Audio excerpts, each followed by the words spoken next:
Fala, meu aluno, tudo bem contigo? Amigão, vamos agora a mais um itemzinho envolvendo aquelas ideias sobre as velhas rodas gigantes que estávamos trabalhando. Então, já aí na telinha para você o item que ele colocou para gente. Item 57. Se os pontos de fixação das cabines sobre a circunferência, olha de quem que ele está falando? Da London Eye. Então veja que agora ele não está mais trabalhando com a High Roller, agora é com a London Eye. E ele falou que esses pontos estão igualmente espaçados, como se fosse o seguinte, ó. Finge que essa daqui é a London Eye, linda, maravilhosa, e ele está afirmando para a gente que todos esses pontos aqui, ó, de todas as cabines estão igualmente espaçados. É isso que ele está colocando para a gente. Aí finge que é mais ou menos assim, tá? Então, a distância entre tais pontos medidos em linha reta, ou seja, o seu objetivo é calcular uma distância entre esses dois pontos aqui, olha, em linha reta. É isso aqui que ele está pedindo para você, tudo bem? Então, como é que a gente faria para calcular essa distância?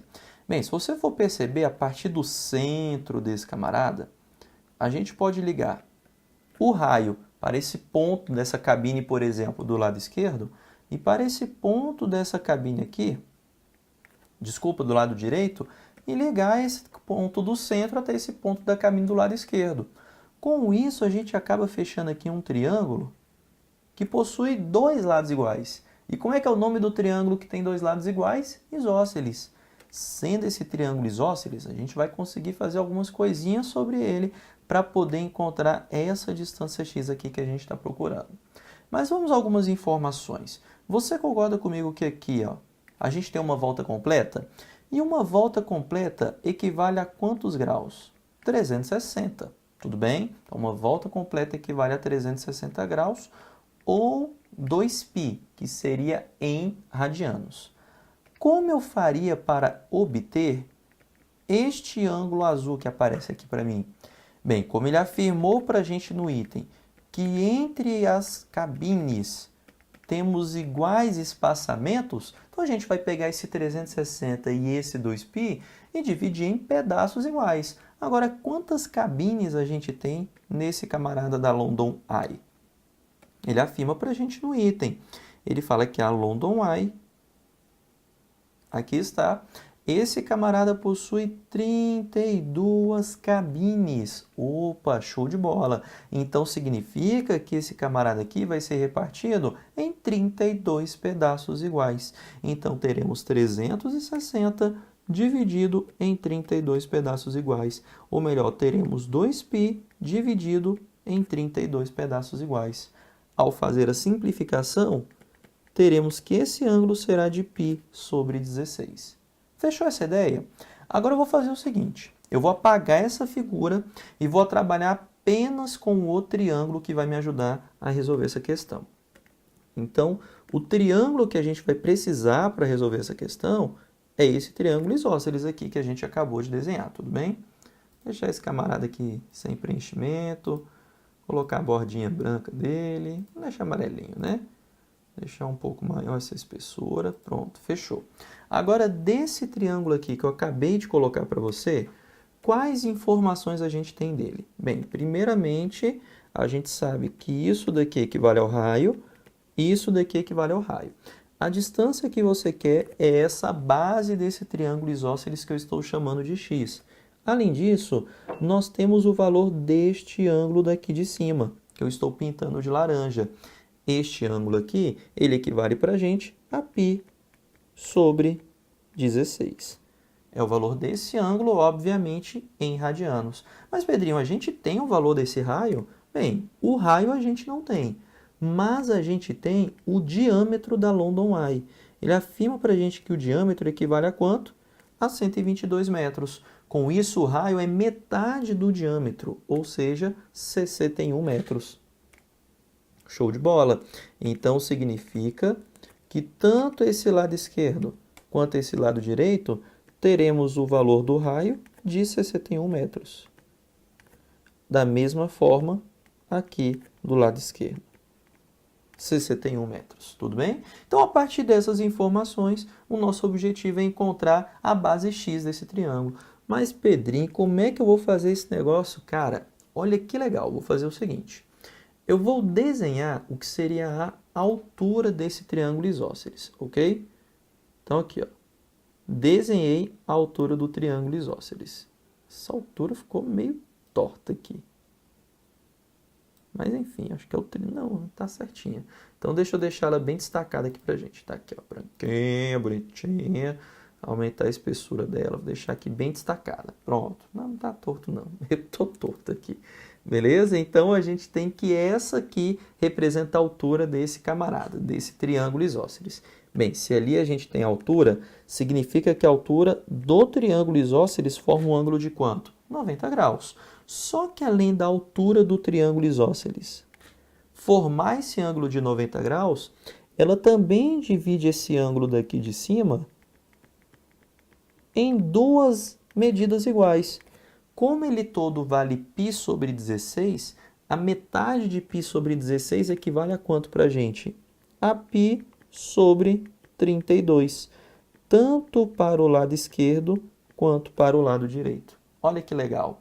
Então, para a gente poder encontrar esse camarada x que ele está pedindo para a gente, basta a gente utilizar o triângulo retângulo. Afinal, desse triângulo retângulo, quais informações a gente tem? Temos aqui o que seria a hipotenusa desse triângulo retângulo. Temos também relacionado o que seria um cateto desse triângulo retângulo, só que é um cateto que é o quê? Oposto ao ângulo. Opa, então se aqui a gente tem um cateto oposto e temos uma hipotenusa, relação de cateto oposto e hipotenusa equivale ao quê? Ao seno. Então a gente vai embora com isso daqui e a gente só vai colocar agora a nossa continha. Então teremos que o seno, no caso do ângulo de π sobre 32, isso daqui equivale à divisão do cateto oposto pela nossa hipotenusa, onde a hipotenusa equivale para a gente ao 61. Pronto, aqui está.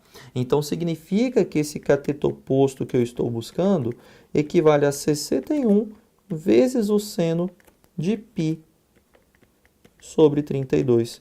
Mas, Pedrinho, onde é que eu vou achar esse seno de π sobre 32? Não se desespere. Isso foi dado na questão. A questão afirma que o seno de π sobre 32 equivale a 0,098. Então, basta fazer a devida substituição desse camarada por 0,098. E ao fazer essa multiplicação, teremos o valor do cateto oposto. Aqui está.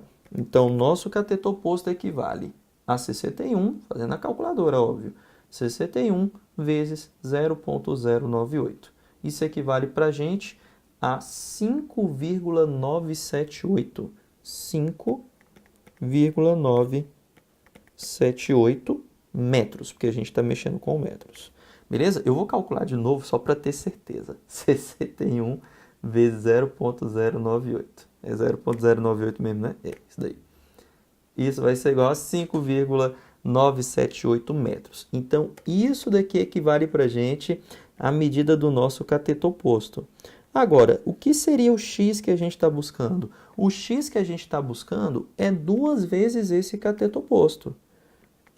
Afinal, o que aparece para a gente do lado esquerdo, também teremos do lado direito. Aqui está. Ou seja, se eu fizer o dobro desse cateto oposto, a gente tem a medida de x. Então, a gente tem que x é igual a 2 vezes o valor do cateto oposto. Ou seja, x vai ser igual a 2 vezes 5,978. Então, ao multiplicar esse resultado por 2, teremos então que essa distância em linha reta de duas cabines seguidas equivale a 11,956 metros. Tudo bem? Então, esse daqui era o resultado que a gente estava buscando. Agora, vamos para o que o item está pedindo para a gente. Ele falou que esse resultado dessa distância é superior a 12 metros. Mas, na verdade, esse resultado ele é o quê? inferior a 12 metros. Por causa disso, esse item está errado.